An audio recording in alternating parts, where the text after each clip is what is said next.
Muito bom dia, boa tarde, depende se já almoçaram. Acredito que, já que é meio-dia, a grande maioria não deve ter almoçado ainda, então me dou o direito ainda de falar bom dia. O Raul, a Cláudia e eu ainda não almoçamos, estamos aqui já aquecendo para esse primeiro webinar de lançamento de um estudo muito especial. É o primeiro estudo que a Strategy Tools realiza originalmente aqui no Brasil, obviamente em português, embora também está sendo traduzido para a promoção do report em inglês. E esse webinar vai endereçar essa questão que vocês veem aí. Quem faz estratégia no Brasil ou quem faz estratégia nas empresas brasileiras. Para quem ainda não tinha me escutado, meu nome é Thiago Grande, eu sou um dos diretores da Strategy Tools e atualmente Country Manager aqui no Brasil. E tenho aqui esses dois experts, craques e meus queridos amigos já, a Cláudia e o Raul, que vão dividir o screen, vão dividir a tela comigo, como todos nós hoje estamos acostumados a dividir os screens e aparecer nos print screens. Nunca teve tanto print screen rolando para lá e para cá. Esse será mais um, acredito, porque, sem dúvida nenhuma, vai ser um conteúdo muito estimulante para todos nós presentes aqui hoje. Com relação às perguntas, vocês podem me enviar perguntas diretamente pelo chat para mim, ou também podem colocar no Q&A. Perguntas e respostas. E eu vou tentar, no final do evento, a gente vai ter um pouco ali, uns 5, 10 minutos. O objetivo é o painel, é o bate-bola, mas vamos tentar endereçar algumas perguntas com o tempo que a gente tiver. Então, sejam muito bem-vindos, Cláudia e Raul. Quem faz a estratégia no Brasil? Cláudia, uma palavrinha aí para se apresentar para a turma. Você que é board member do Grupo Tupi e integra um comitê super, ultra importante, especialmente para o nosso tema de hoje, que é o Comitê de Estratégia. Olá, tudo bem, Thiago? Obrigado pelo convite. Prazer, Raul. Muito bom estar aqui com vocês. E, bom, o Thiago, que pôde falar comigo bastante antes, né, sabe, tive aí uma carreira passando por grandes empresas, em posições de CSO, né, que não tinha só a área de estratégia, mas sempre tive outras áreas junto, né, e vivi mais de perto essa cadeira quando eu fui executiva do Grupo Pão de Açúcar e quando eu fui executiva do Grupo NC, né? Então, foram momentos que eu vivi de perto toda essa discussão de como liderar essa discussão mesmo da estratégia em grupos empresariais, né?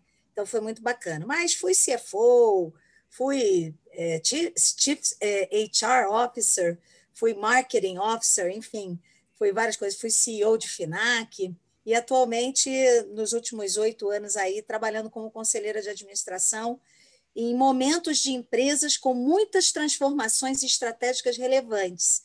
Então, também foi muito interessante acompanhar isso de uma outra perspectiva, né? Fui conselheira da Arezzo, fui conselheira da TOTS, atualmente sou conselheira da IVEN, onde coordeno o Comitê de Inovação, sou conselheira do IBGC, do grupo Gouveia Ecosystem, né?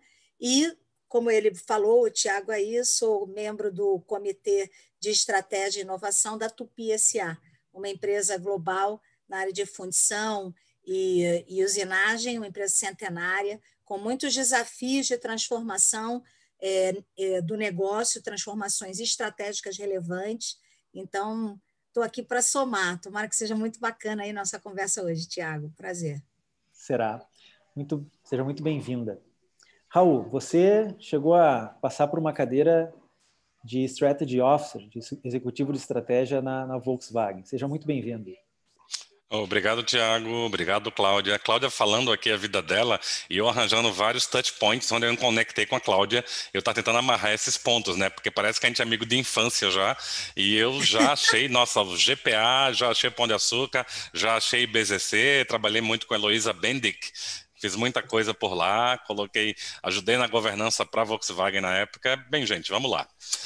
Uma longa história curta de mim, né? Eu sou engenheiro, economista, fiz MBA, mestrado, fui para o doutorado, trabalhei com estratégia na Volkswagen Financial Services, Brasil, e corri um pouquinho em alguns países falando sobre esses números, principalmente América Latina, México, etc. E como a Cláudia falou, eu já tive outras, a minha área é um pouquinho mais ampla, tinha projeto, processos, tinha inteligência, business intelligence, na época que não era legal dizer que você tinha data analytics, que tinha big data, nada, não tinha AI, não tinha machine learning ainda, gente. A gente ficava garimpando, era chique falar que a gente fazia mining para conseguir informação. Então, passei por esse mundo, fui controladoria também, passei por vários bancos, fui Banorte, fui Citibank, fui Sul América na área de seguros, fui grandes indústrias, na calçadista, não vou citar qual, porque a Cláudia citou, e para não gerar conflitos online, eu fui na calçadista também. Hoje eu tenho uma posição de Chief Transformation Officer de um grupo de varejo e eu trabalho com aceleração de empresas e consultoria na TNVG, que é The New Ventures Group, que é uma venture builder, a gente se arrisca a colocar dinheiro nos outros e fazer a empresa crescer. E hoje eu me considero, todos os meus cargos C-level, eu transformei em maker. Ou seja, eu sou um executivo pau para toda obra hoje. Mudei um pouquinho de perfil. Mas é a pegada da gente. Obrigado pelo convite, Tiago. E um prazer, Cláudia, compartilhar esse espaço contigo também. Legal. Seja muito bem-vindo também. Para quem está nos escutando agora, a Cláudia e o Raul foram dos meus entrevistados assim do início desse estudo, dessa pesquisa. Quero publicamente aqui agradecê-los, porque ajudaram muito, direcionaram boa parte do nosso estudo. Aliás, vocês podem baixar esse report, vocês podem ter acesso à sua cópia, porque ele está sendo lançado hoje. Esse é o link aí embaixo, vocês vão ter acesso a um conteúdo, eu sou suspeito para falar, mas muito interessante, A bastante gente abrangente. elogia, então, Tiago, é muito bom. A gente pode elogiar de fora, tá bom? É muito Vocês bom. podem, né? Vocês também não podem, porque vocês são parte integrante. Isso. Mas esse trabalho, essa pesquisa iniciou com uma conversa que eu tive com o meu CEO, o Chris, e havia sido feita uma pesquisa em 2018 sobre o Chief Strategy Officer na Europa. Eu nem estava na empresa ainda, e conversando com ele, a gente decidiu fazer um estudo equivalente aqui no Brasil, que se tornou um pouco mais amplo, porque nos demos conta de dois pontos importantes. Primeiro, que a nomenclatura do cargo, Chief Strategy Officer, aqui é um pouco mais diluída. Não só porque, às vezes, o executivo de estratégia não tem um mandate de C-level, mas porque, mesmo assim, às vezes a nomenclatura muda. VP, Head de Estratégia, Diretor de Estratégia, não importa. E o segundo ponto é que nos demos conta de que, no nosso país, pela sua história, pelas suas idiosincrasias, pela maturidade das empresas brasileiras, não era possível fazer uma comparação tão direta com o role do Chief Strategy Officer na Europa. A gente abriu um pouco o escopo, foi muito legal, conseguimos desenhar mais ou menos essa cara tão tipicamente brasileira, né? Com toda essa miscigenação étnica e essa riqueza cultural. Para quem gosta de estudar cultura geral, tem uma frase interessante do Claude Lévi-Strauss, que ele dizia o seguinte: nenhum antropólogo pode se dizer antropólogo antes de ter visitado o Brasil. Então, acompanhando aí a frase desse grande antropólogo, vamos fazer um pouco de antropologia do estrategista. Vamos tentar desvendar junto conosco aqui quem é esse animal, quem é esse ser do estrategista brasileiro. Aqui a gente chegou a consolidar algumas palavras-chave que apareceram diante de basicamente duas perguntas. Qual era a característica essencial do brasileiro estrategista? E vocês veem aí a versatilidade, a orientação à ação, a criatividade, mas também endereçamos nas entrevistas uma tentativa de entender o que seria, digamos, o estrategista ideal, ou qual seria o conjunto de atributos que um executivo de estratégia deveria apresentar, como visão holística e a capacidade de lidar com paradoxos. Esse report é um conteúdo, como eu falei, que se tornou bastante amplo. Nós entendemos que ele pode ser útil para os executivos de estratégia e todos os estrategistas que, de algum modo, fazem do seu dia a dia o trabalho em cima da estratégia, consultores, inclusive, investidores, empreendedores. Obviamente, também endereçamos esse conjunto de temas para os executivos, em especial do C-Level, em especial o CEO, mas não somente, porque o próprio estudo mostrou que, às vezes, a área de estratégia não existe per se, mas a função estratégica sempre existe de algum modo na empresa. Então, entendemos que o C-Level, de modo geral, pode também apreciar esse conteúdo e aproveitar na prática.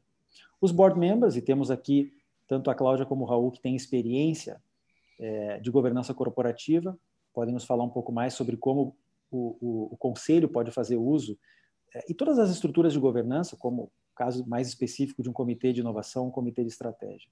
E, obviamente, as áreas de RH, de pessoas, de organização, porque a gente entende que o capability building é um dos temas mais importantes, um dos principais takeaways desse nosso estudo, visando o fortalecimento e desenvolvimento das áreas de estratégia nas empresas. A gente entende que é possível fazer uso desse report como uma espécie de autoavaliação, um assessment dos próprios estrategistas e da equipe de estratégia da empresa, fazer uso desse conteúdo para saber em que nível de maturidade, digamos, as lideranças da empresa estão em relação ao tema da estratégia. Também pode servir como um guia de estudo, afinal de contas, nem eu, nem os meus pares têm a intenção de exaurir o tema com essa publicação. A gente está dando um pontapé inicial, impulsionando um dos temas que acredito será dos mais importantes para o futuro próximo. Também pode servir como manual de aplicação, endereçando diretamente as questões de treinamento, desenvolvimento e fortalecimento do time de estratégia dentro da empresa e, obviamente, também serve como input para todas as jornadas estratégicas, para o design, formulação, desenvolvimento estratégico da empresa. Eis aqui um print screen do sumário executivo desse report, que, repito, vocês podem ter acesso através daquele link. E, antes de passar para o tema desse painel de hoje, 3 aprendizados assim muito curiosos. O primeiro deles é que ficou fácil de perceber que o executivo de estratégia sente algum tipo de solidão. Em alguns casos, o entrevistado usou essa mesma palavra, solidão. Em outros casos, usando palavras diferentes, demonstrou um desejo em não ser visto, em absoluto, como o único estrategista dentro da empresa. Ao contrário, praticamente todos os entrevistados demonstraram interesse em fazer isso que a gente chama de estratégia distribuída, estratégia por toda a empresa. Desenvolver a cultura de estratégia dentro da empresa. Um outro tema que, de certo modo, já era esperado é com relação ao tempo.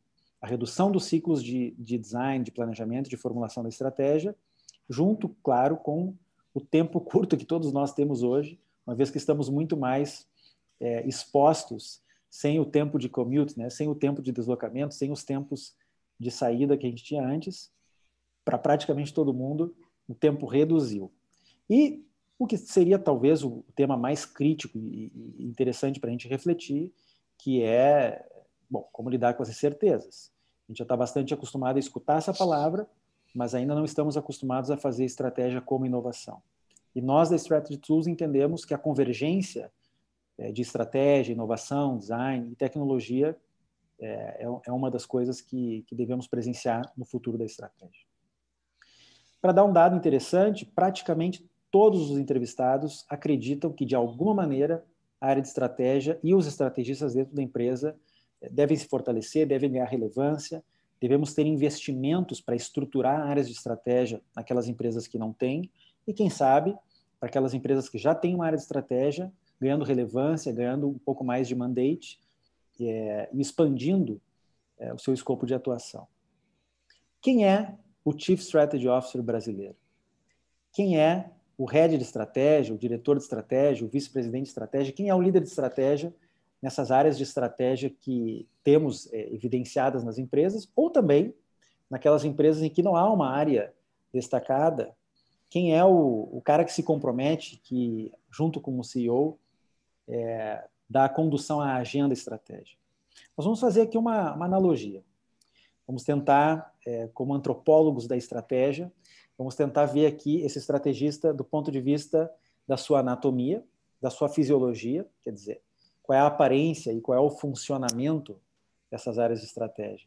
Qual é o espírito, no sentido de qual é o estilo, como que cada estrategista e como que cada time de estratégia anima, dá vida a esse escopo e essa estrutura.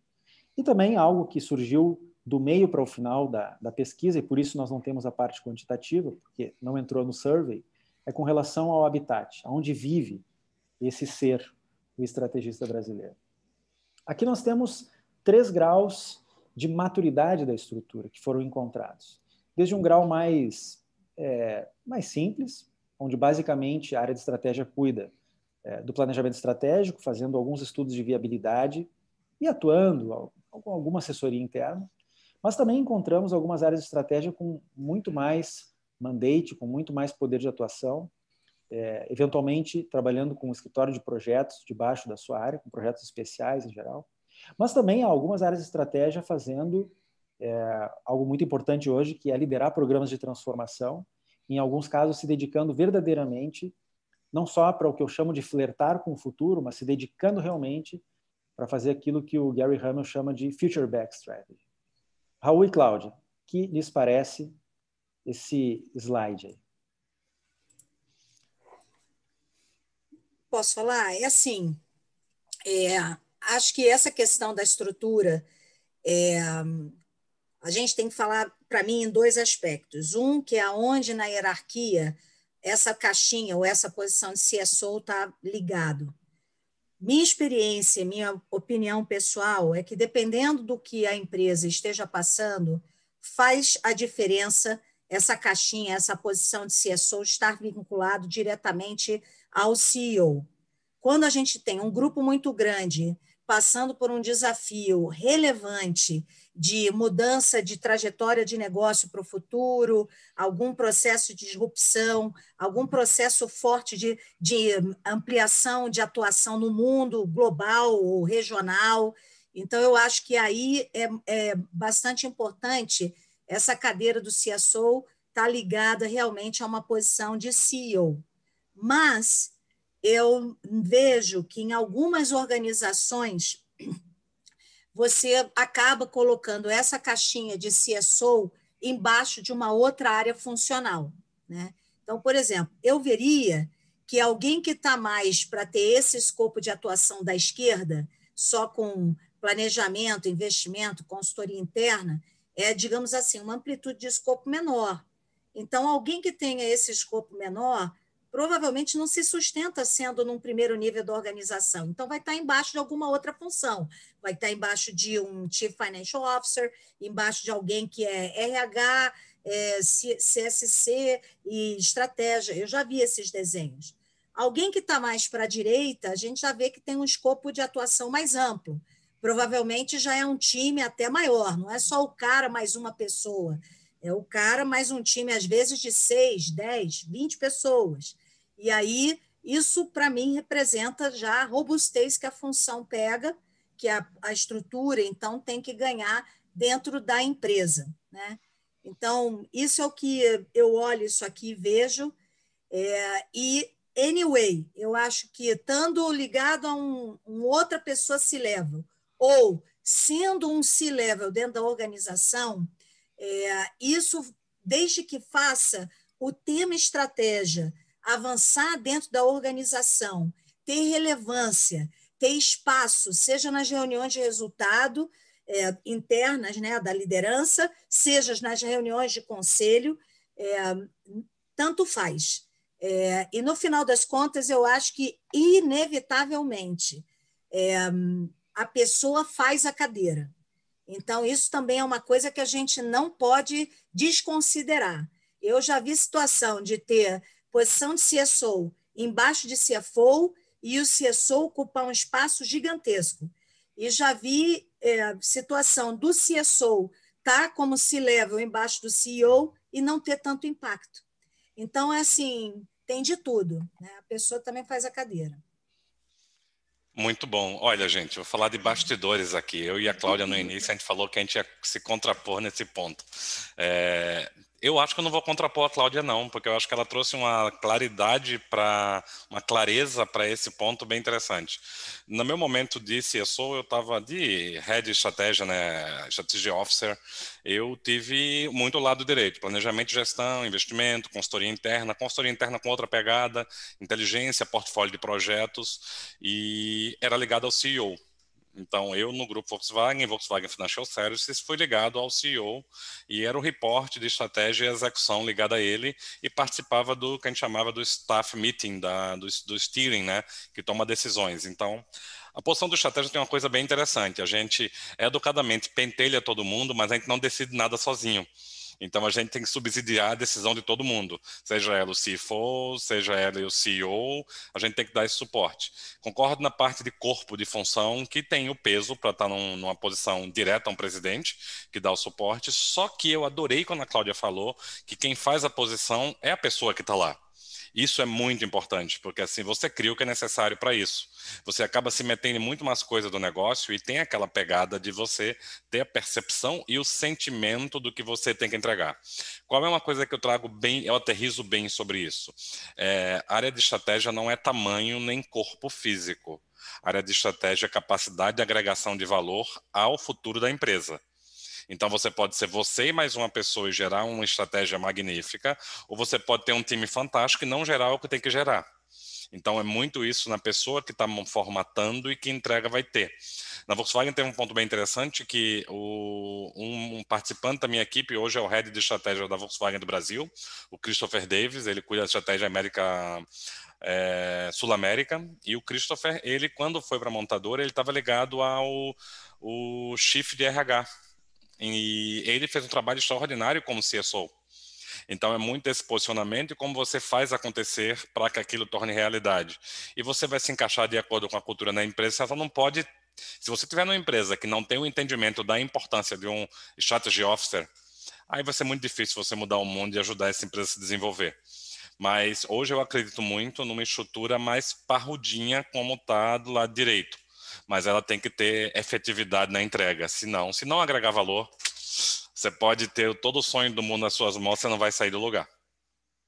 Vocês acham que o fato de a área de estratégia não ter, quer dizer, em geral, não tem P&L, vocês acham que isso subtrai muito poder dentro da organização, ou isso não faz tanta diferença assim?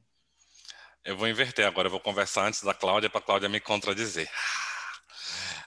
Eu volto para o tema anterior, amarrando com esse, Thiago. Eu acho que o PNL não é o que dá peso ou não peso na área de estratégia da organização. Eu acho até que a área de estratégia é a área que mais pitaca e influencia o PNL dos outros. Então, a gente tem uma lógica muito grande de trazer essa lógica de, por exemplo, uma área de estratégia atuante, bem atuante, ela vai dar o norte do CAPEX da empresa. E esse norte do CAPEX vai dar todos os passos de futuro, investimento, inovação, risco, e isso está amarrando tudo.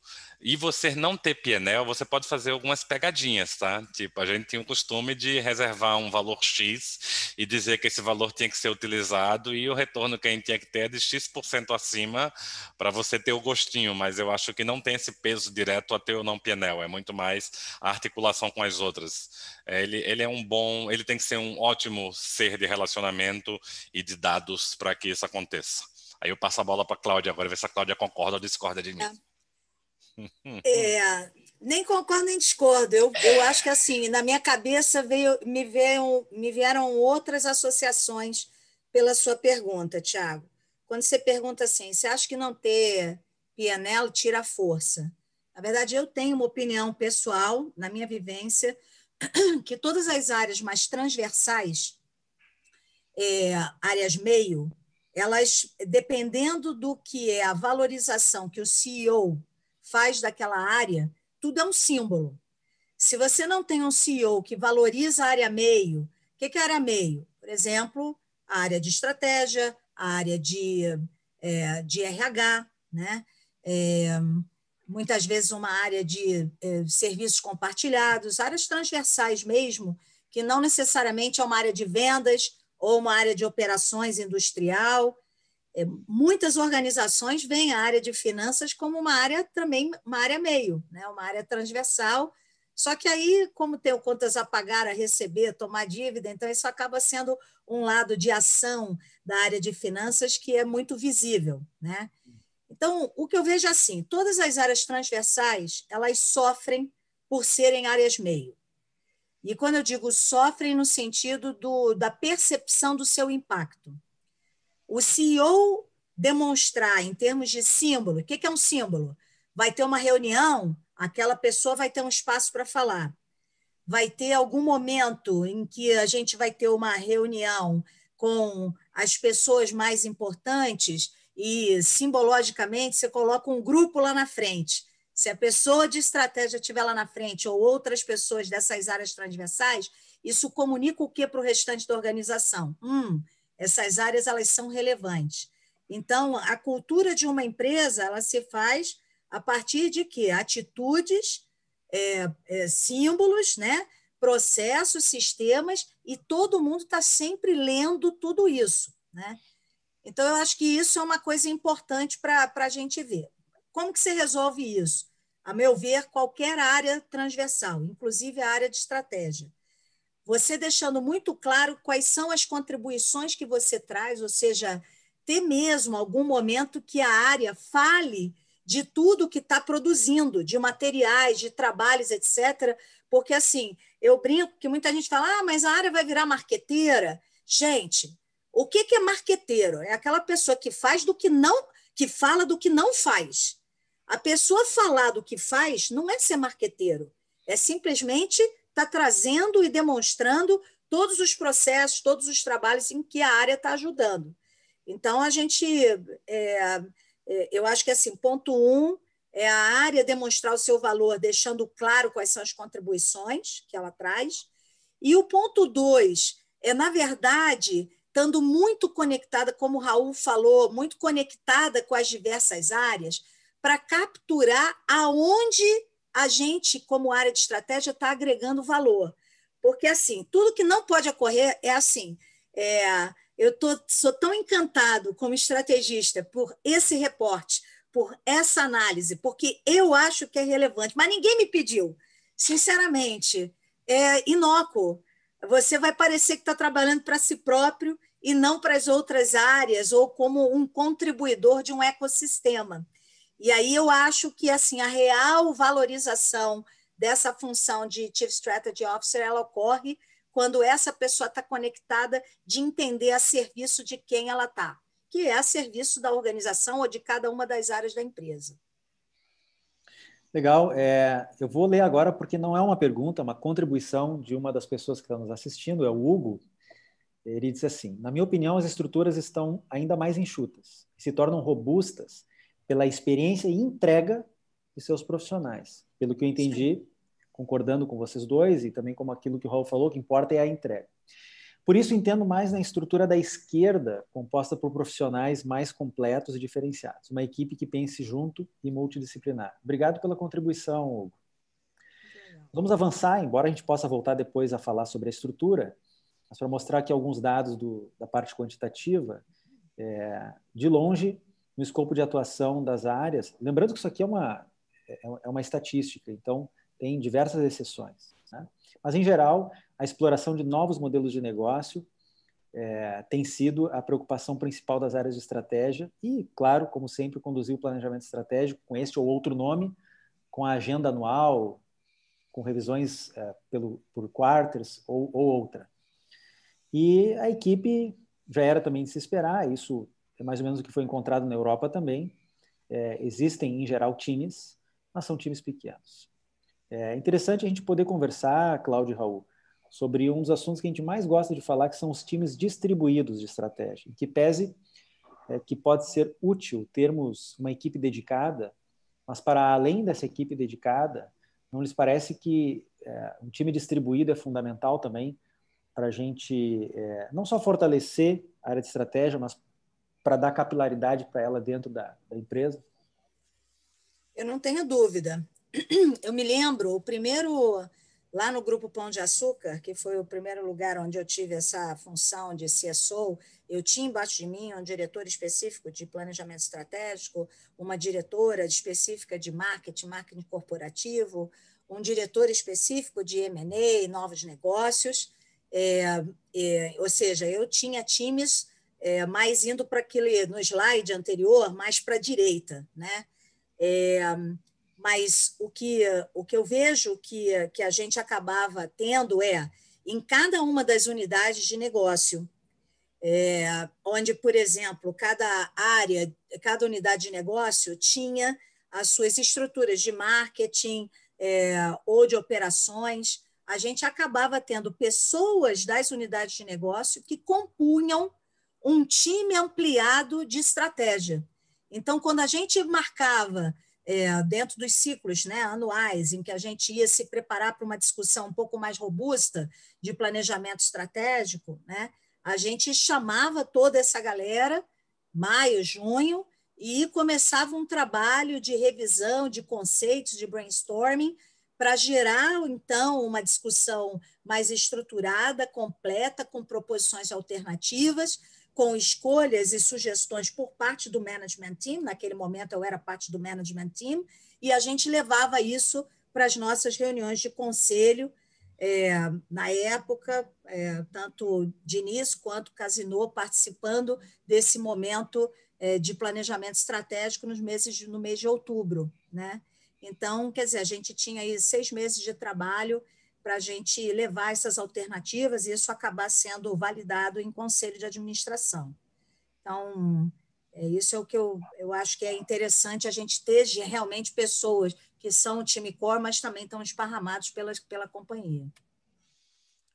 Esse grupo expandido, né, é interessante o peso que tem isso, até porque a área de estratégia, quando ela surge, hoje tem a demanda natural, mas eu acho que isso vai ficar horrível, essa frase, me perdoa, Cláudia, mas a minha geração e a da Cláudia, quando a gente começou a fazer isso, faz um tempinho, a gente é tudo novo, a gente começou com menor aprendiz, mas a gente começou a fazer isso quando não se falava de CSO, não se falava de Strategy Officer, era uma coisa muito incipiente, principalmente no Brasil.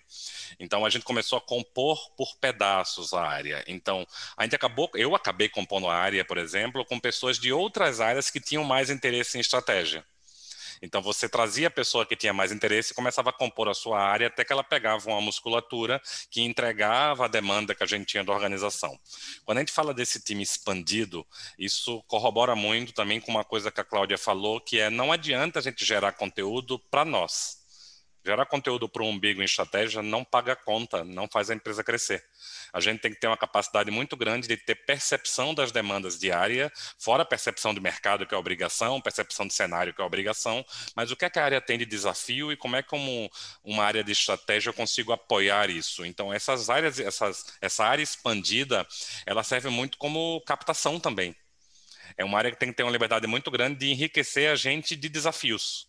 Olha, a gente está travado nisso aqui, a gente tem que pensar sobre isso, eu não sei como é que eu busco informação, como é que a gente pode gerar, eu tenho essa informação nova aqui, ela pode ser útil para a gente, isso dá para agregar num dashboard, isso aqui serve para compor um cenário, a gente quer fazer um projeto, será que o Monte Carlo tem um referencial para isso?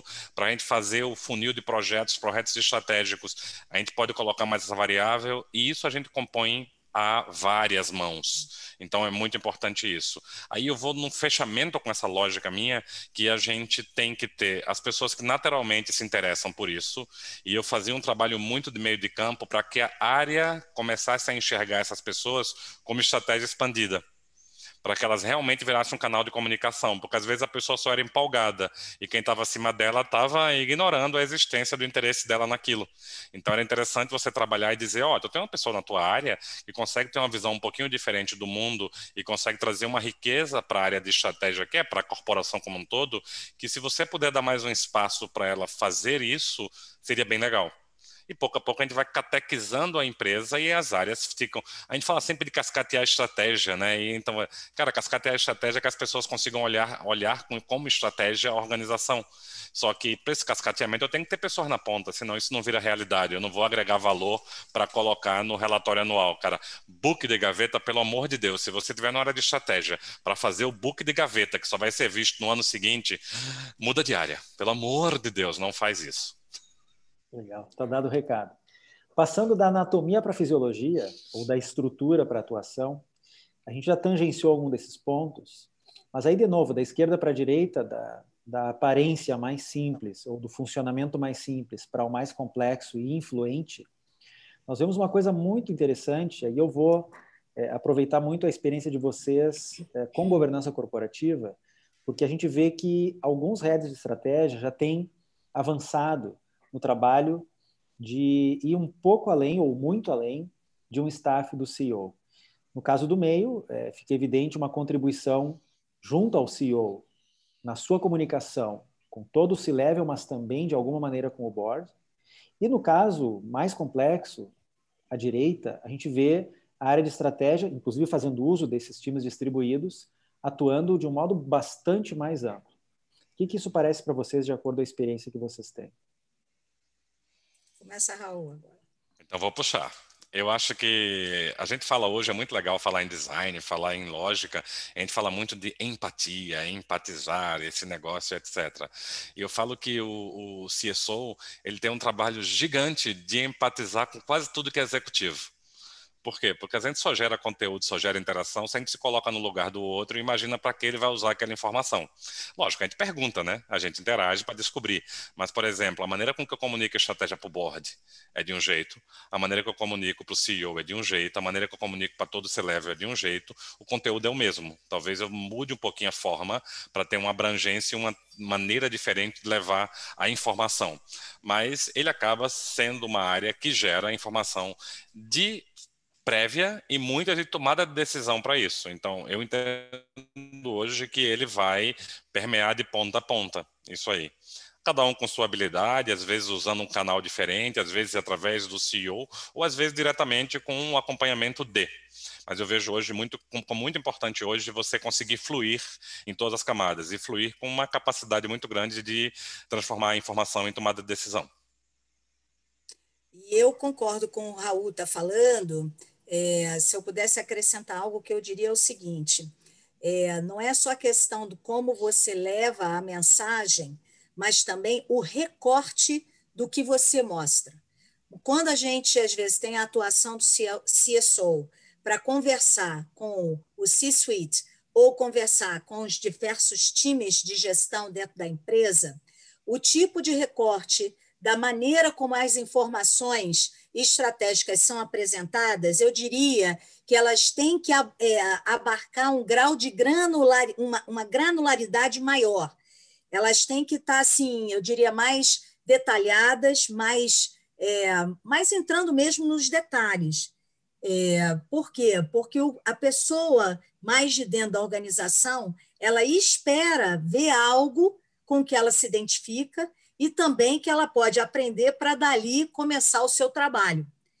Quando, na verdade, o CSO ele já vai estar reportando para um CEO e com esse CEO levando matérias para o board, eu diria que o grau da maneira como a venda é levada ou o recorte adotado, ele é um recorte mais alto nível.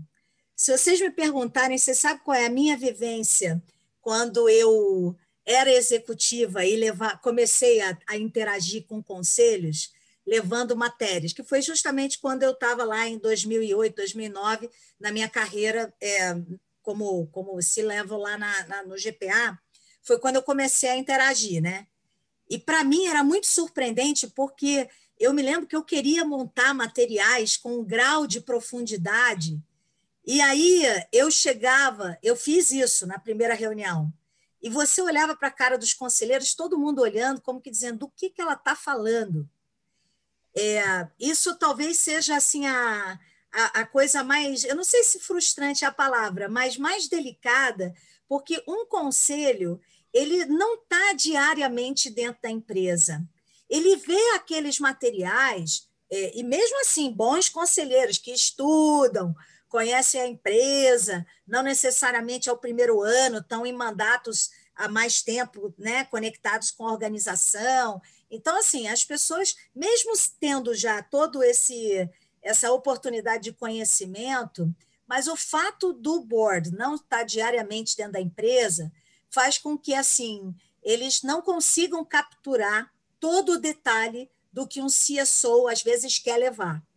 Então, escolher, em vez de 10 mensagens, escolher quais são as 3 ou 4 mensagens, que é o que a gente tem que dar, e se for o caso, isso é o que tem que ficar gravado para o board, eu acho que isso é assim a coisa super importante, pelo menos esse é o meu aprendizado. E como conselheira, tenho que dizer, todas as vezes que vinha alguém, um CSO, fazer apresentações para nós, quando eu estava lá, Conselho da Arezzo, Conselho da TOTUS, né? Muito importante de ter tipo um mini recap, sempre, né? Assim, como abordagem na atuação, nesses momentos de interação, é muito importante. Falando assim, gente, só lembrando, Na última reunião, há 2 reuniões atrás, eu estive aqui e a gente falou desse tema, desse tema, desse tema. Vocês lembram que a gente decidiu isso, isso, isso? Agora eu queria trazer uma nova abordagem. Às vezes a gente acha que a pessoa está com tudo guardado e sabe, o conselho não consegue. Então, assim, precisa ter um pouco dessa paciência no que é o corte e a maneira como as informações são trazidas e até a quantidade de informações trazidas, com que grau de profundidade, para que o conselho realmente consiga entender esse avanço. Legal, Cláudia. Um dos temas que apareceu bastante em todo o nosso estudo, e também na nossa parte como Strategy Tools no mundo, em termos de experiência de implantação e desenvolvimento de times de estratégia, é a questão do buy-in, do engajamento, da comunicação da estratégia e todas essas conexões que a área de estratégia tem que fazer. Nós vamos ter a oportunidade, alguns slides à frente, em retomar esse tema, mas eu queria fazer uma pergunta que me ocorreu agora. Teoricamente, aquelas 3 estruturas, da mais simples à mais complexa, teoricamente, não tem uma relação direta com esse grau de influência de atuação aqui. É possível que uma área com um escopo restrito tenha uma influência bastante grande, e também é possível que uma área bastante complexa, com um escopo bastante amplo, se reporte ao CEO e trabalhe apenas como um staff direto do CEO, teoricamente. Mas na prática, o que parece para vocês? Há uma relação entre o quão robusta e estruturada está a área e a sua atuação, assim como a gente está vendo agora? Para mim tem uma correlação se você falar o seguinte, então, para fazer tanto aquela outra estrutura que era mais da esquerda ou mais da direita, um CSO, né, e uma pessoa embaixo. Gente, ninguém faz nada espetacular com metade do seu tempo. O que eu quero dizer? É uma brincadeirinha que eu uso, que é assim, não dá para esperar que 2 pessoas vão produzir 50 milhões de materiais, análise, etc. A pessoa vai morrer trabalhando e não vai conseguir nem respirar, não vai conseguir nem ter tempo para poder ler, para poder criar, para poder se informar. O que eu diria, Tiago, da minha experiência, é assim, quando você já tem uma área que tem pelo menos 5 pessoas, 5, 6 pessoas, você já consegue produzir, seja um impacto forte, como é esse aqui do lado direito, seja cobrir o que nos outros slides a gente já viu do lado também na coluna da direita, como estrutura. Então, assim, eu diria que pensar uma estrutura que a gente quer que tenha muita produção, muito impacto, com menos de 5, 6 pessoas, não dá. Milagre não existe. É a minha opinião. Tem uma brincadeira com isso aí, e eu vou fazer 3 situações amarrando tudo que a gente falou nesse ponto. Um que eu concordo com a Cláudia na quantidade de pessoas. Primeiro que eu faço uma brincadeira sobre o título, e não estou falando do strategy especificamente, mas Chief Strategy Officer, Chief Financial Officer, Chief Marketing Officer. Cara, Chief de quem, cara pálida? Chief só por cargo, sem time, você não vai entregar as atribuições de Chief. É surreal.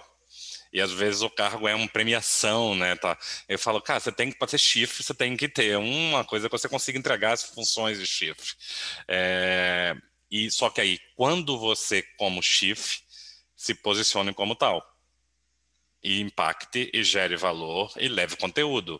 Não fique acomodado na posição. Isso é um ponto. 2 coisas sobre a comunicação que a gente falou antes, que eu brincava nessa permear.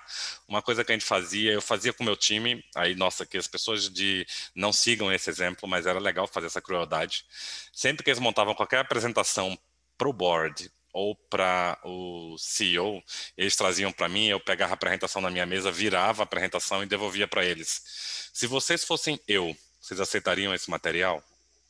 E eu não opinava se estava bom e se estava ruim, que ponto tinha que melhorar. Isso é crueldade tática fantástica, e funcionava muito bem, eles sempre melhoravam. O outro ponto que eu brincava era, eu sempre convidava o executivo de outra área, outro C-level, para apresentar a estratégia para uma área que não fosse a dele, porque eu queria gerar o comprometimento de falar de estratégia na linguagem comum a toda a organização. Então, eu fazia o convite de marketing falar de estratégia para tecnologia, o convite de TI falar de estratégia para o RH. é uma provocação do tipo, cara, vocês são C-level, vocês têm que estar com a comunicação fluida como gestores organizacionais num nível altíssimo, que tem que ter entrega nesse nível de qualidade e fluir na comunicação. Então, só algumas coisas que acho que amarram isso que a gente está falando também. Gostei, legal essa tarefa aí. Bacana. Bom. Vamos passar para o que a gente aqui na nossa analogia, na nossa brincadeira, está chamando de o espírito. Falamos da anatomia e da fisiologia, agora o espírito definido pelo estilo de trabalho dos estrategistas. Eu tomei emprestado os 4 arquétipos, ou os quatro roles, os quatro papéis do estrategista, que foi resultado de um trabalho que fizemos lá em 2018, naquela pesquisa com o Chief Strategy Officer da Europa, e apliquei de modo quantitativo aqui para a gente ver o que aparecia no perfil ou no estilo dos estrategistas brasileiros. Mas também emergiu uma coisa muito legal que denominamos de os 4 elementos da estratégia, ou os 4 elementos de trabalho do estrategista. E depois eu mostro o survey para quem está curioso aí, mas me interessaria escutar um pouco a Cláudia e o Raul falando sobre especialmente esses 4 elementos. Se o estrategista acaba trabalhando mais com pessoas, mais com conceitos, mais com imagens, mais com números, ou que, claro, um pouco disso tudo, mas como esses 4 elementos de trabalho aparecem de acordo com a experiência de vocês? Vai lá, Raul. A gente vai invertendo. Não, então aqui. vamos invertendo. Então, eu acho que um desafio grande do estrategista, ou do Chief Strategy Officer, de quem está nessa posição, é conhecer muito de tudo. Ao mesmo tempo, isso não é possível. Então, eu uso muito lógica e um momento racional para o entendimento das coisas. Então, você precisa trazer conceitos, mas você tem que ser um smart hub. Se eu não conheço, eu trago pessoas muito boas, pontuais ou contínuas, que consigam me ajudar a ter aquele aprofundamento naquele conceito.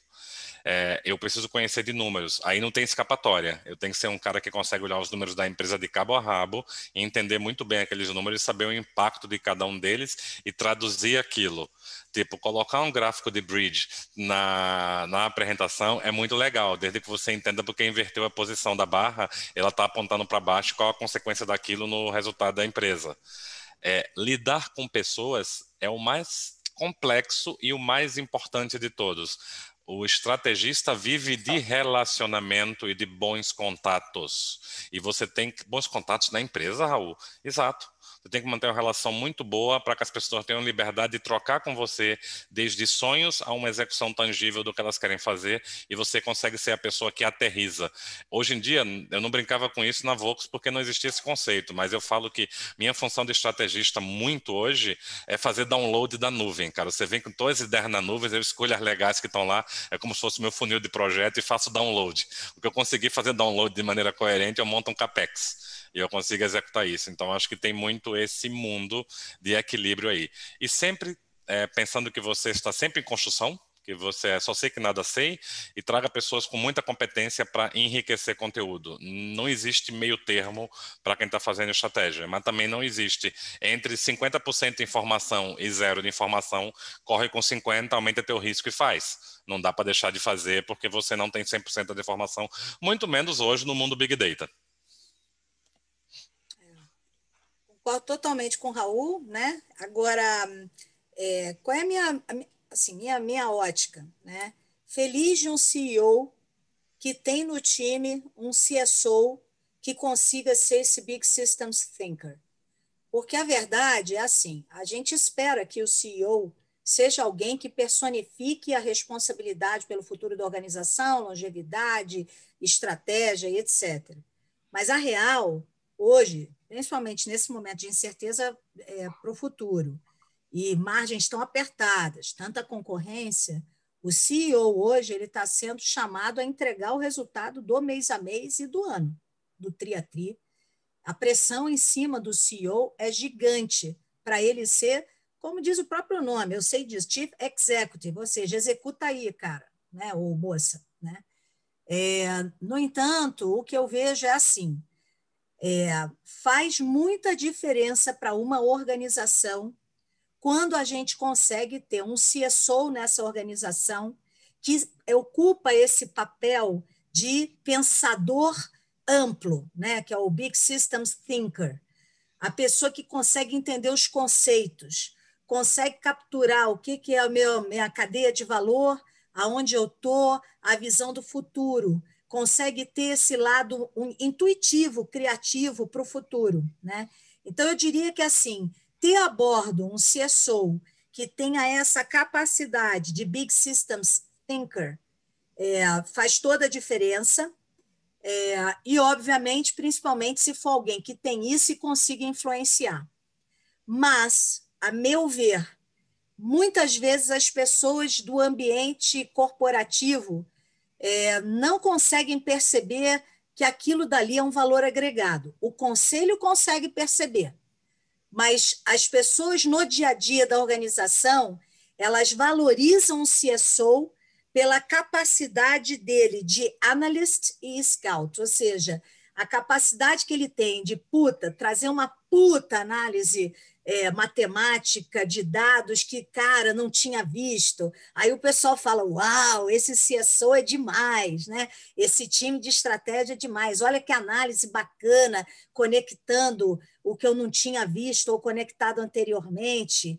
E a visão do scout, puxa, olha só que legal, a pessoa realmente não é só uma pessoa que pensa, também age, já foi atrás de caminhos alternativos como scouts, né? E aí está trazendo para a nossa análise. Então, o que eu vejo as pessoas, às vezes, do time, elas valorizam o CSO pela sua capacidade analítica ou de scout. Mas, de fato, num conselho, o conselho consegue ver muito mais claramente a capacidade ou valorizar o CSO que consegue aportar esse linguajar de uma visão ampla e influenciar caminhos, alternativas que são trazidas para a mesa. Então, isso é o que eu visualizo. Vou fazer um complemento ao que a Cláudia falou. E tem que ter um cuidado para não ter efeitos fake nesse processo. Às vezes, Sim. porque o cara é um ótimo analista e um scout, se imagina que ele é um ótimo estrategista. E muitas vezes ele é o resolvedor de problemas na posição de estrategista, e não é o foco. E às vezes isso é uma provocação. Olha, aquele cara é fantástico, a maneira analítica que ele pensa tem que ser o cara da estratégia. Ele tem que extrapolar muito do analítico para ser o cara da estratégia. Até para saber que horas ele não deve fazer análise. Então, excelente. uma pegada muito Raul. boa nisso. Adorei. Legal, Raul. Bom, esses números são os números do Brasil. Então, vejam que... E aí eu confesso que eu fiquei surpreso, porque eu esperava encontrar um percentual maior de respondentes falando do seu papel como analista. Eu fiquei contente, eu fiquei feliz em ver que o número de influencer e big systems thinker, que eu também entendo, nós, da Strategy Tools, entendemos que é o papel mais interessante para o Chief Strategy Officer, apareceu com um percentual interessante aqui no Brasil. Na Europa, eu não tenho os números agora, mas o Analyst apareceu bastante mais. E aqui nós temos um framework que foi desenhado a partir desse estudo, com esses 4 elementos de trabalho. Nós identificamos essas duas variáveis aí, né? O grau de abstração e o nível de objetividade e subjetividade, cruzando esses quatro elementos de trabalho. E foi, de longe, muito fácil de perceber. A gente teve menos de 100 respondentes do survey, mas foi 80 e poucos respondentes. E eu acho que é significativo, eu acho que é relevante esse dado de que a grande maioria dos estrategistas dessa pesquisa apontaram a si mesmo e a sua equipe trabalhando muito mais na comunicação, na busca de obter o buy-in, o engajamento, comunicando a estratégia. Mas vejam só, também dedicando-se bastante às métricas, aos números, o que combina com um papel mais de analista. Interessante, não? Sim. Vai, Cláudia. Vai lá. Não, eu ia falar assim, muito, muito interessante. Agora, volta um slide, por favor. Mais um. É muito interessante, cara, porque quando eu, por exemplo, falei aqui sobre o Big Systems Thinker, tudo é um pouco do que as pessoas leem, né? As palavras, elas são muito interessantes, né? quando eu leio Big Systems Thinker, eu penso como alguém que está olhando meu negócio, o mercado, traz essa visão de fora para dentro, de visão geopolítica, o que isso pode ajudar ou não, o negócio onde eu estou, em qual região do mundo. Entendem? É uma pessoa que está pensando para muito além dos portões daquela organização, né? Mas quando você tem a tradução aqui, a maior parte do tempo eu procuro entender o que está acontecendo no mundo e quais as tendências de futuro. É interessante que, para mim, essa descrição ela é uma descrição menos ampla do que eu penso que é um Big Systems Thinker. Então, pode ser também que as pessoas tenham respondido, não pelo que a palavra Big Systems Thinker quer dizer, mas pelo que estava escrito aqui como uma descrição, né? E aí, nesse sentido, eu acho que deu o que deu aqui, que é o influencer, e que 2 slides adiante acaba sendo também a mesma coisa. Quer dizer, que as pessoas elas usam muito do seu dia a dia para influenciar pessoas, que está 2 slides à frente, né? Então, no fundo, para mim, esse influencer fala com o que deu adiante. Mas, de novo, você, para influenciar, você tem que saber sobre o que eu vou falar. Então, o conteúdo que vem é um conteúdo por conta de ser um Big Systems Thinker and Connector, vamos dizer assim, né? Se eu pudesse acrescentar uma palavra. Quem faz as conexões. Tem nesse mundo. Te atrapalhei, Thiago. Deixa eu fechar na. Eu acho que tem uma coisa ali que é importante, não é realidade, independente dos respondentes da pesquisa, a quantidade, etc. Do Big System Thinker e Connector. Acho que gostei da brincadeira do Connector também. O que é que eu sinto hoje de realidade de mercado, tá? Meu momento 10, 12, 15 anos atrás, meu momento 5 anos atrás, meu momento hoje, nesse mesmo mundo. Nós temos uma situação hoje bem complexa para os C-level. Você está numa posição que você tem a obrigação de saber tudo, que você não sabe tudo e que você não pode perguntar, porque sua posição não permite. Então, a gente entrou no mundo de IA, machine learning, tecnologias disruptivas, tecnologias transformadoras, transformação digital, e você continua sendo C-level. Então, você muitas vezes também vai gastar muito tempo sendo influencer para traduzir muita coisa, para ter um entendimento e uma aprovação, e talvez isso te prejudique no momento que você deveria estar muito mais sendo Big System Thinker e trazendo um papo que fluiria. Eu acho essa percepção que eu tenho hoje de mercado, de empresa também, que também tem esse impacto. Não pelo texto de conteúdo, assim, mas estou trazendo uma visão muito de contato. Quando às vezes entra num papo aberto com o C-Level, ele fala, cara, esse mundo está mudando de uma maneira absurda e eu tenho a obrigação de responder por coisas que eu não tenho a menor ideia porque eu tenho que responder. E é uma realidade. Então tem um trabalho muito grande de conforto, e isso é um trabalho que gerou também um trabalho enorme. Aí eu devo sentir isso, eu sinto isso na pele, a Cláudia deve sentir também, que a gente às vezes tem que mudar um pouquinho a posição nossa no board, para a gente traduzir algumas coisas quando tem que pedir, explicar às vezes para o C-Level, porque o C-Level comunica com o board, mas ele não vai perguntar abaixo, ele sobe. Então a gente entra numa troca de esclarecimentos que talvez não fosse necessário gastar essa energia. Mas é uma transição, gente, o mundo só vai acelerar mais, e vai ser cada vez mais intenso. Legal. Mas aí eu quero te dizer, assim, vai acelerar, mas isso que você falou do C-Level ou do board, que muitas vezes não pergunta, ou pergunta e às vezes o C-Level não quer responder, não sei, tenho que procurar, não vou responder aqui. Isso, para mim, é o que mata as organizações que são uma cultura de aprendizagem, né? Ninguém sabe tudo, nenhum conselheiro sabe tudo. Uhum. Nenhum C-Level vai saber tudo de tudo. Só né? sei que nada sei, socrático. Essa relação de confiança, que as pessoas estejam com mais coragem, mais certeza, mais firmeza, né, emocional, equilíbrio emocional, para claramente dizerem o que sabem e o que não sabem, demonstrando vulnerabilidade, né? Para mim, isso é a grande diferença das organizações que realmente são abertas ao incerto, ao novo, a essa maior compreensão e abertura a uma discussão estratégica relevante. Muito bom, queridos, eu queria ter 3 horas com vocês aqui, mas a gente tem menos tempo, então eu vou ser obrigado a acelerar e chegar no último ponto, que é o habitat desse ser que nós, como uma espécie de antropólogos, estamos querendo desvendar, que é o tema do contexto. E, em parte, aqui tem algumas obviedades, mas que são importantes que sejam ditas, que é o porte da empresa. Evidentemente, isso influencia na disposição de recursos financeiros e humanos também, para compor a área de estratégia. Só que tem outros dois elementos que são muito relevantes de serem comentados e que talvez também sejam óbvios, mas que eu gostaria de escutar vocês, que é com relação à maturidade do setor. Por exemplo, a gente observou que em mercados que estão em consolidação, em setores que estão em consolidação, é um pouco mais corriqueiro, um pouco mais fácil de encontrar a função estratégica dedicada, por exemplo, a M&A, fusões e aquisições. Já em setores emergentes, é o caso de novos empreendimentos como scale-ups, e a gente teve contato com pelo menos 4 scale-ups bem importantes, na verdade 4 unicórnios, há uma atuação bastante mais próxima do que a gente falava agora de comunicação com o board, inclusive no apoio às relações com os investidores.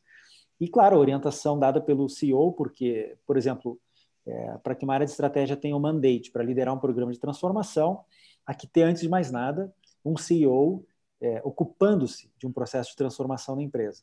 Então, eu queria escutar vocês aí, e tem várias perguntas chegando, mas tem uma aqui que eu quero já fazer para vocês, de algum modo, endereçar, que é uma pergunta do Maurício, que tem a ver com isso aqui. Ele diz assim: como o estrategista pode fugir do papel de gerenciador de dashboards, principalmente em empresas onde a área de estratégia está sendo implantada ou em negócios familiares? E eu acrescentaria, dependendo aí dessas variáveis. Bom, vamos lá. Eu acho que assim, a única frase que eu queria dizer com relação a esse quadro, Tiago, dado o nosso pouco tempo, é que quanto mais a gente tem, por exemplo, uma empresa que é um porte maior, um grupo, um conglomerado, uma maturidade do setor maior, com mais risco de disrupção, e uma orientação dada pelo CEO, que tem uma expectativa que a área de estratégia acompanhe performance, ajude em reestruturações e também puxe transformações necessárias, inclusive culturais, do conglomerado ou da organização.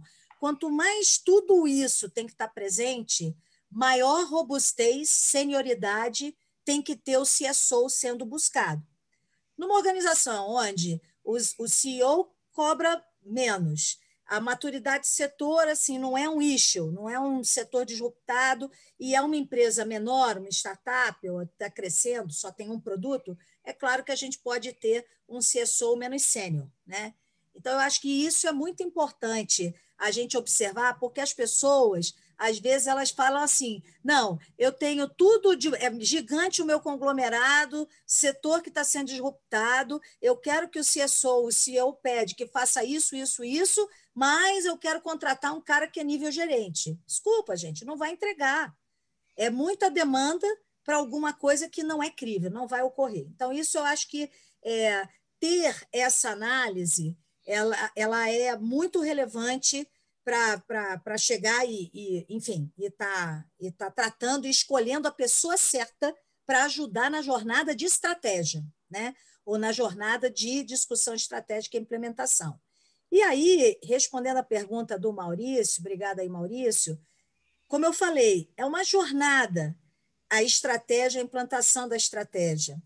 O que eu vejo é que as empresas menores ou os negócios familiares acabam sendo empresas que têm uma tendência e uma necessidade de um acompanhamento mais detalhado, né? Mais assim, imediato, de curto prazo, que é o tal do dashboard. Então, você, no caso, se passa por essa realidade, eu não tenho dúvida que vai ter que ter uma resiliência muito grande e vai ter que se desdobrar e se virar nos 30, porque não vão deixar de cobrar de você a visão de ser um gerenciador de dashboard, porque é quase como que assim, não, esse menino, essa pessoa é importante aqui, porque ele tem uma visão estratégica e está gerenciando os dashboards. Então, isso não vai sair da pauta do seu dia a dia, né? Mas, se você entende que tem outras coisas para contribuir, você vai ter que dar um jeito desses dashboards serem automatizados para te liberar tempo para fazer outras coisas que você consiga fazer a tal da contribuição do Big Systems Thinker, influencer, etc. Né? Agora, ou você decide trabalhar 24 horas por dia, que é impossível, ou tenta automatizar os dashboards para te sobrar tempo para fazer o outro papel, que cá entre nós eu tenho certeza é muito mais saboroso, muito mais gostoso, né? E contributivo, não tenho dúvida, na jornada da estratégia. Fechando também, como a Cláudia puxou, eu acho que eu não tiraria um ponto do que a Cláudia falou sobre a estrutura. Cara, se você quer uma estrutura que funcione, tem que dar corpo a ela e ela tem que ter esse corpo para entregar. Não adianta você sonhar com uma entrega gigantesca, você não tem capacidade dessa entrega e tem que controlar muito a ansiedade, porque mesmo com área de estratégia, eu tenho curva de aprendizagem e curva de maturidade. Sim. Eu faço uma brincadeira que é um ditado que eu já sou conhecido nas empresas que eu trabalho, que eu falo, gente, 9 mulheres não fazem um filho em um mês. Não adianta montar uma área de estratégia com 10 pessoas e querer que no mês seguinte eu tenha todas as análises possíveis. Não, a gente precisa vivenciar a empresa para que isso tenha entrega. Então, acho que um ponto sine qua non. E atendendo o Mas, Maurício... Raul, eu posso Oi, fala. brincar? Olha Pode. só, você sabe que eu já tive um grande empresário de um grupo multinegócio, que eu fui um dia falar para ele isso, ó, 9 mulheres não fazem um bebê em um mês. Mas E a fazem resposta dele foi, 6,5, precoce. aí ele virou e falou assim, mas criança de 5 meses também vinga. Eu escutei isso já também, Cláudia. Tamo junto. Mas 5 meses eu faço um milagre, né? Em um mês eu não faço. Concordo contigo. A gente joga 9 para cair para os 5. E para o Maurício, eu só vou dar uma dica nisso aqui, tá? Acho que a Cláudia complementou bem o seu.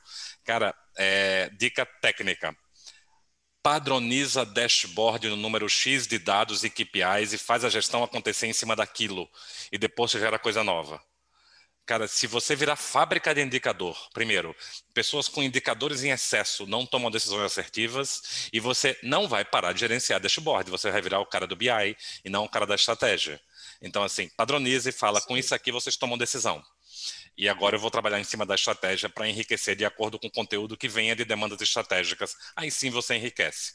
Mas, cara, entrega alguma coisa, consolida, fecha, fala que aquilo é padrão e daí você corre para entregar mais coisa. Cláudia, Raul, queridos, vamos ter que fechar. Então, com essa pergunta, quem faz estratégia nas empresas brasileiras, eu aproveito para fazer uma pergunta um pouquinho diferente, que é o que as empresas brasileiras devem fazer em termos de estratégia depois disso tudo que a gente falou? Qual seria uma visão... vamos lá, qual seria a nossa visão otimista para as nossas empresas brasileiras com relação à estratégia, tendo em vista tudo isso que a gente falou? Qual o takeaway? Posso começar, Cláudia, agora? Vou fazer uma Sim. sacanagem com isso aí. Gente, primeira coisa nunca dispensem ou ignorem o repertório que vocês têm.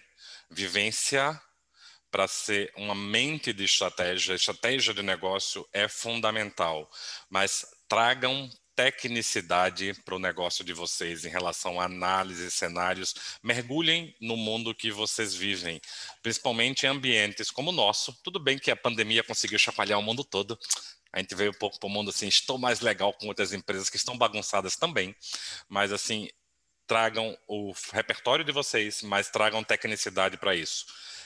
E se monitorem o máximo que possam de informações importantes para a tomada de decisão. Nem só feeling, nem só tecnicidade. É um fine tuning, mas tenham muito tato para fazer isso.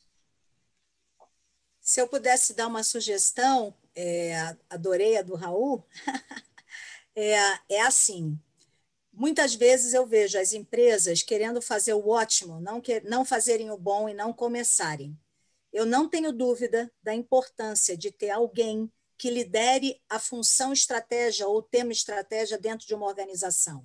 Mas muitas vezes a organização, ela, sei lá, ou não está com uma rentabilidade boa, ou pensa, não dá para pensar que é só uma pessoa para começar, e aí, por não querer contratar não contrata ninguém e não começa a jornada, né?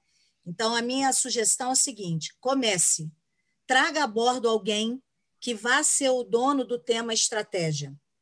E essa pessoa, já com o tempo, tem que ser talvez a característica mais importante para uma primeira pessoa da função estratégica dentro de uma organização, é a pessoa ser resiliente, ser um bom vendedor, porque essa pessoa ela vai começar a estruturar o tema, num primeiro momento dashboard, depois outra visão de compreensão da visão de fora para dentro, aí daqui a pouco, puxa, preciso de mais uma pessoa no time, olha, eu estou sozinho, mas eu já vi que tem fulano na área tal, ciclano na área tal, beltrano na área tal, aquela menina na área I, Z, e eu quero que essas 3 ou 4 pessoas elas sejam, por exemplo, o meu time expandido.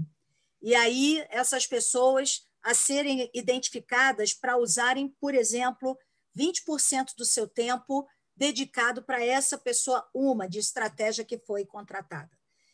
Eu acho que é uma maneira da área, em vez de já nascer uma área grande, e nascendo uma área que vai crescendo com o tempo. Essa, para mim, é uma sugestão para fazer a estratégia acontecer nas empresas brasileiras. E eu não tenho dúvida de que, dado tudo que o mundo está nos trazendo, nos fez aprender nos últimos meses, e tem de incertezas daqui para frente, a parte de estratégia vai ser fundamental para estar alinhando todas essas discussões de uma maneira ordenada e consistente. Essa também é a nossa visão na Strategy Tools, e aí temos 3 Cs: cultura, conexões e competência. O que a gente pode fazer de imediato, ou pelo menos o que a gente pode começar a fazer dentro das nossas organizações? Bom, essa publicação não é uma panaceia, mas ela sim pode contribuir para gerar massa crítica e começar a desenvolver o tema aos poucos, como falou agora mesmo a Cláudia e o Raul. Também, conexões foi algo que foi muito dito aqui.